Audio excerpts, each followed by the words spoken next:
পতিত স্বৈরাচার শেখ হাসিনাকে ভারত থেকে ফেরত চাইবে সরকার।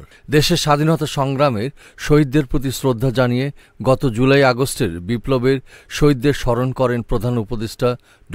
মোহাম্মদ ইউনূস। তিনি বলেন, আমরা পতিত স্বৈরাচার শেখ হাসিনাকে ভারত থেকে ফেরত চাইব। প্রধান উপদেষ্টা আরও জানান, তারা গত 15 বছরে গুম, খুন এবং বিভিন্ন অপকর্মের বিচার করবেন এবং গুমের ঘটনা তদন্তের জন্য একটি কমিশন গঠন করা হয়েছে। রোববার সন্ধ্যা 7টায় জাতির উদ্দেশ্যে ভাষণে এসব কথা বলেন প্রধান উপদেষ্টা। অন্তর্বর্তী সরকারের 100 দিন পূর্তি উপলক্ষে তিনি এ ভাষণ দেন। ভাষণে প্রধান উপদেষ্টা বলেন, আমরা অন্তর্বর্তীকালীন সরকারের প্রথম 100 দিন অতিক্রম করলাম। কঠিন এক পরিস্থিতিতে আমাদের দায়িত্ব গ্রহণ করতে হয়েছে।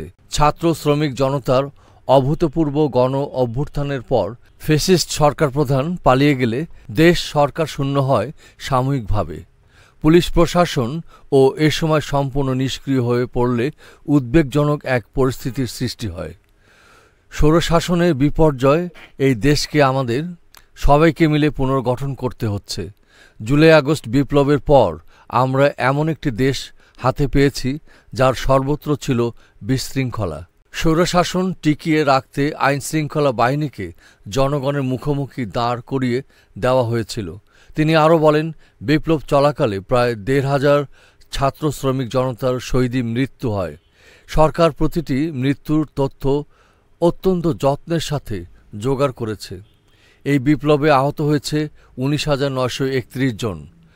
আহতদের জন্য ঢাকার 13টি হাসপাতাল সহ বিভিন্ন বিশেষায়িত হাসপাতালে চিকিৎসার ব্যবস্থা করা হয়েছে।